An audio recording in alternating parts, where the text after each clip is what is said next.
Are smartphones screwing up our kids? I'm going to talk to you about a book written by a guy called Jonathan Haidt, H-A-I-D-T, called The Anxious Generation, How the Great Rewiring of Childhood is Causing an Epidemic of Mental Illness. So, Jonathan Haidt, he's an American social psychologist, so he basically studies how people affect other people and how society affects people. He studied morality and the moral emotions, so things like disgust, shame, gratitude, compassion. And he's an academic and an author, so he's got about 30 years worth of research that he's been involved in, and he's written about 4 books, so he's well respected in the field. So we're going to review the main argument from his book, the history according to him, key points of his argument, criticisms of him, and a conclusion. So his main argument is that kids in the West from the early 2010s, they went through the Great Rewiring, essentially, what he calls the Great Rewiring.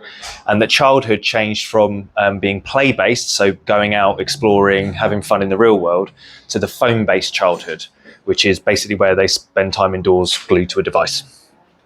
And he attributes that to the cause of the increase in mental health issues for adolescents that started around about 15 years ago. So how did we get here? So Haidt talks about what he calls the increase in safetyism. So he says in the 80s and 90s, basically media coverage increased. So there became more of a fear of crime and stranger danger, that's right. But actually crime stats went down. The world actually got safer, but it wasn't perceived that way. As a result, kids started going out less because there was a cultural shift and this idea that we need to supervise kids more. So where kids used to go out and play and do errands for their parents, they stopped doing that, essentially. He argues that created a gap for what he calls the phone-based childhood, basically, because they were going out less. He also talks about the attention economy, so how smartphones themselves weren't actually bad, but very quickly tech companies realized that they were competing for attention, because if you get more attention, you can sell more subscriptions, you can sell more advertising, you get more revenue. And this is where you saw the invention of like infinite scroll on Facebook. So the old Facebook, you would get to the end of your news feed. Now you never do, it just keeps going. When they introduced likes and shares, that massively increased engagement. And now, you get random posts that appear in your news feed, but they tend to have a lot of likes because they found that basically subjecting you to viral content means, again, more engagement. And also he says in I think it was 2010, the iPhone 4 was released, and that was the first phone with a front-facing camera. And he attributes that and Facebook buying Instagram in 2012 to selfie culture. And it kind of made smartphones and social media like identity machines that were really focused on identity and presentation. So, key points. He talks about how the phone-based and social media-based childhood created these 4 foundational harms. So the first is social deprivation. So smartphones give us the illusion that we don't need real-world interaction, that we get it through our phone. But actually, that's not true. It's an illusion. We need physical contact. As humans, we co-regulate in the real world. If you've ever spent your entire weekend scrolling on Facebook and then feeling miserable, that's exactly why. Research has shown that actually kids do, since the increase in smartphone use, kids actually spend less time doing real world activities such as playing with their friends, going out with their parents, dating, driving, all that sort of stuff. And they actually report being lonelier and more unhappy, even though they're more connected. The second harm is sleep deprivation. So research shows that heavy phone use and social media use, they correlate with poor sleep. And adolescents who have phones in their bedrooms also sleep less.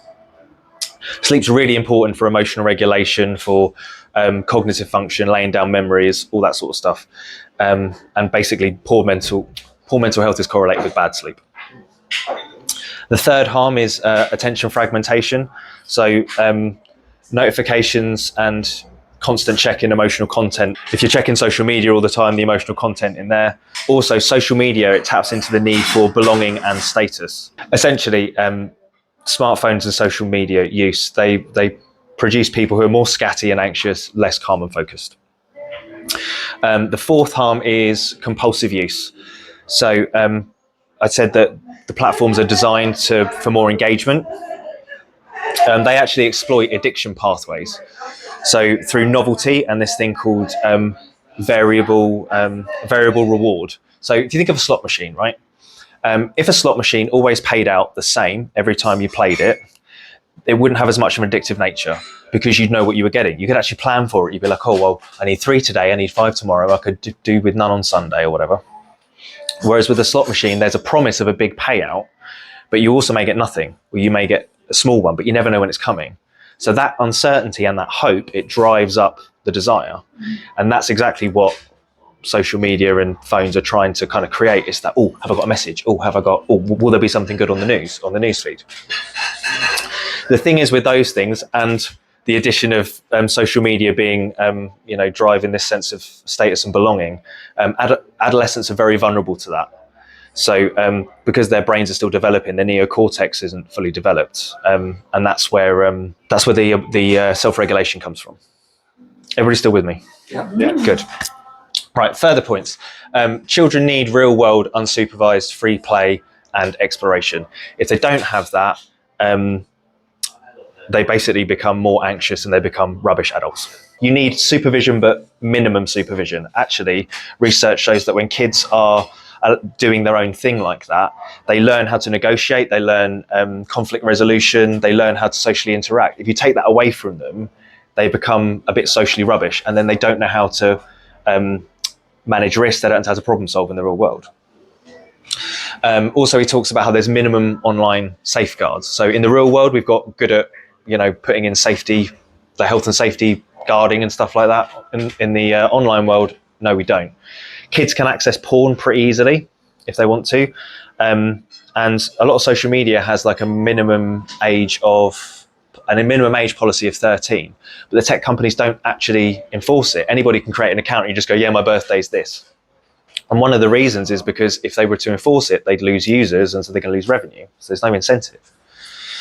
He likens phones to cars, where he says cars, when they were introduced, really useful like phones, but there wasn't as much safety legislation. Whereas now we've got legislation about seatbelts and kids safety seats, because we've realised the harms. And he says we need the same with the digital world. Now we know what the harms are. He talks there largely about the difference between girls and boys as well. Broadly, girls use phones for relationships like social media, but that drives comparison, social comparison and status games. And then boys use it for entertainment and competition and gaming and that kind of thing. But they then use that for escape, which then causes them to have a lack of real world competence. And the fourth thing is what he calls spiritual degradation. So smartphone use drives spiritual degradation. Basically, our values and our priorities change. So a spiritual practice, if you like, it's not as woo as it sounds. It's basically doing anything which takes you out of self-focus. So thinking about yourself, worrying about what people think of you, that kind of thing, and focusing on other people. So connection, belonging, or maybe even connection with nature. So a good example is shared ritual. People who do sports together, people who go singing and dancing together, maybe like at church, or like a shared meal. There's a reason why people do this for a bonding experience. We can try and do it online in places like Zoom, but it's nowhere near as good. Okay. He says a lot of the problems that we experience that he talks about are what he calls collective action problems. So a collective action problem is a problem which you can't really solve alone, where if you're trying to do what's best for the individual, it's actually worse for everybody. So the example he uses in the book is if you've got a bunch of fishermen who own a lake. Now, each fisherman wants to get as many fish as possible. But if they all do that, they deplete the lake and then there's no fish. Okay. So what's ideal is if they bring in limited fishing or a fishing quota. So then everybody does okay. Does that make sense? So examples he uses are, if you've got a few kids in a community who've got smartphones and social media, that puts pressure on the others to get it, because otherwise they're going to be left out, because that's where everything happens. And that then puts pressure on the parents, because if the parents say, well, I don't want you on that having a smartphone, then they're going to exclude their kids. So they kind of get sucked into having it. Same with age limits and the tech companies. If one of them decides to get ethical and enforce the age limits, they're just going to lose the users to another platform. They're going to lose revenue. So it's not a level playing field. And also, in terms of child independence, some parents want to give their kids more independence, but if they do, there's the cultural backlash. But not only that, there's actually been cases of the police getting called and social services getting involved and taking the kids away or threatening to take the kids away. Because at least in America, he says the laws are they're a bit grey around child independence, so it's not clear what's independence and what's neglect. So he says for those kind of things, you either need like the community to agree, like a bunch of parents to go, we're going to stick to this, or you need legislation, like with a car seatbelt thing. Basically, there's this case of this woman. She was going to, I think she had a part-time job on a Saturday, was going to work, used to let her kid go out and play at the park. Fine for a few weeks, till one parent said, where's your mum? Oh, she's at work. Rung the police, nearly got her kid taken off of her. Yeah, so he basically says we need legislation for those kind of things. So these 4 foundational reforms he suggests, which would really help with that, to help reverse the phone-based childhood. One is not having basic phones before 14. That would probably be a neighbourhood thing you'd have to do. You're probably not going to be allowed to legislate against that. So basically no smartphones, just old brick phones. 2 is phone-free schools. He says a lot of schools do have phone-free policy, but they don't really enforce it. It's like the phones aren't banned at school, it's just they're banned in the classroom, but then that becomes hard to enforce because they've still got them. But he says research actually shows when they've enforced a phone-free school, interaction goes up with the teachers, like group discussion, emotional regulation gets better, and cyberbullying actually goes down. No social media before 16. He says that would have to be legislated. Apparently, the 13 thing came around like in the early days of the internet, and it was around about abortion laws or something, and them arguing about like kids being able to find information on that. So it was kind of not really related to this. But again, with the seatbelt theory, he says we've learned a lot since then. We really need to update it. And he also advocates for more unsupervised play and childhood independence. So again, clarifying the independence laws would be helpful. But he also says parents can go a long way by just encouraging their kids to go out and play more, to walk to school on their own, and even getting them to run small errands to build responsibility. So some criticisms of him. So the first is that correlation is not causation. So he relies very much on the timing of the increase in smartphone use and then the increase in childhood mental health issues as being the cause. But that's a correlation in itself. And he's going, well, that correlation is the cause. And it's like some people say, you can't really do that. Some say that the narrative he builds in the book, which is a lovely narrative, they say it's rhetorically stronger than it is scientific, that actually the literature is a lot more messy when you get into the weeds of it. Also, some people take issue with the variables. So he mixes variables. He'll talk about social media and he'll talk about like smartphones, and he kind of blends it together. Whereas some people say, yeah, but if you look at the evidence, like the different studies, they're talking about different variables. And another big one is that he says smartphones, again, they're the cause of the mental health issues, but it's like, are they a contributor or are they actually the main cause? Because one's arguable and one's quite a big leap. So, in conclusion, smartphones can be addictive, but that is the way they're designed. You can go a long way with discipline. I came off it for a few weeks and have slowly been drawn back in.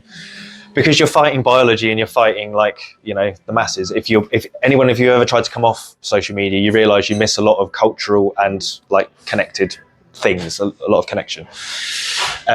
Constant image and status comparison is not healthy. I think we know that, but kids are particularly vulnerable to it because of their developmental stage. And that's what he's banging on about a lot in the book, is it's, okay, we know it's a problem, adults can manage it, kids not so much.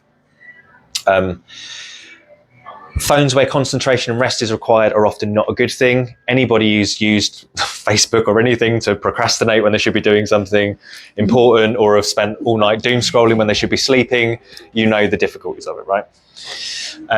Real world free play and independence are usually good, especially for kids. We can definitely benefit from more of that. He uses a case study of a school where they not only did the phone free thing, but they actually increased free play rather than getting them to study more. Academic performance went up.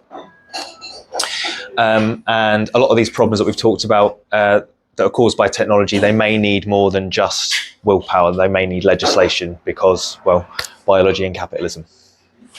So that's it. Any questions? I think there's a couple of things. So I've obviously compacted this. There is a moral tone to the book, but there's also more nuance. And he does say, basically, we're not saying they're bad, but they need more control, because essentially like cars, we realised these are great, and then after an amount of time, it's like people keep dying because we don't have seatbelts, and people aren't going to put them in or use them unless we legislate it. Well, yeah, and some people will say that's capitalism, but some people say it's human nature. And so, as I was saying, like, if one person's going to be ethical, you need the incentive for that.